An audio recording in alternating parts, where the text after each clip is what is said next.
चिराग पासवान खुद को मोदी का हनुमान कहते हैं, लेकिन मोदी के हनुमान तो बिहार में फिर से नीतीश कुमार हो गए। क्योंकि नीतीश कुमार जब हैं एनडीए के पार्ट एंड पार्सल, तो चिराग पासवान फिर कैसे तवज्जो उतनी मिलेगी। वो कहावत में बहुत कुछ बदल गया है, सक्रियता उस तरह से दिखाई नहीं दे रही है। और फिर चर्चा यह भी है कि चिराग पासवान बहुत असहज स्थिति का सामना कर रहे हैं नीतीश कुमार के एनडीए में आने के बाद।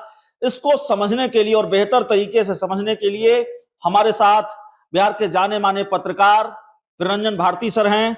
तो सर, चिराग पासवान क्या बहुत असहज स्थिति का सामना कर रहे हैं नीतीश कुमार के एनडीए में आने के बाद, और अगर कर रहे हैं तो फिर इसकी परिणति क्या होने वाली है?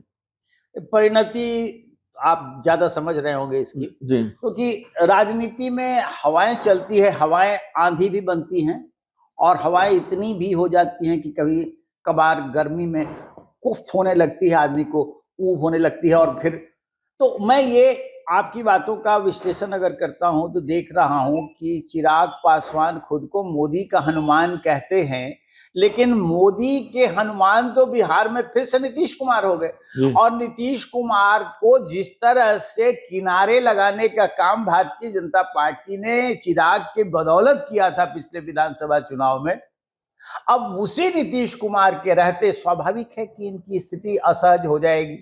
क्योंकि नीतीश कुमार जब हैं एनडीए के पार्ट एंड पार्सल, तो चिराग पासवान फिर कैसे तवज्जो उतनी मिलेगी। दूसरा आपका जो सवाल है, क्या परिणति होने वाली है। अच्छा, आपने कभी समुद्र में तैरना तो नहीं देखा होगा, समुद्र में कोई तैर भी नहीं सकता है, लेकिन समुद्र में एक बड़ी बात, एक कहावत है जो आपने पढ़ी जरूर होगी।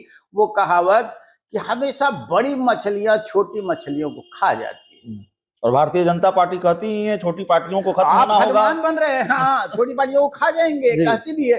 अब नीतीश कुमार के रहते चिराग पासवान का क्या हश्र होगा ये तो आप समझ सकते हैं, क्योंकि वो बदले की भावना से निकलते नहीं है। मांझी को कैसा जब नहीं भूले हैं तो स्वाभाविक है कि वो क्या करेंगे उनके साथ। और भारतीय जनता पार्टी भी किसी और नीतीश कुमार को पैदा नहीं होने देना चाहती है। नीतीश कुमार को अपने पाले में लाकर के वो ठिकाने लगाने के कर्तव्य कर रही है, तो फिर किसी और नीतीश कुमार को क्यों पैदा करेगी। खेल चिराग पासवान के साथ खेल दो तरफा होना है, बीजेपी भी करेगी और नीतीश कुमार भी करेंगे। और सवाल यह भी कि नीतीश कुमार, जो आपकी बात से मुझे समझ में आ रहा है कि नीतीश कुमार अपने छोटे दुश्मनों को कभी नहीं भूलते हैं, तो ये जो जिन्होंने 43 सीटों पर नीतीश कुमार को सिमटा दिया, उनको कैसे भूलेंगे नीतीश कुमार। एक बात और साफ है, बहुत सारी बड़ी मछली खुद भी नहीं खाती है, अपने किसी सगे संगी को कह देती है खा लो। नीतीश कुमार संगी हो सकते हैं भारतीय जनता पार्टी के, क्योंकि मोदी के ही हनुमान खुद को कहते हैं, तो मोदी क्यों इनको खाने आएंगे।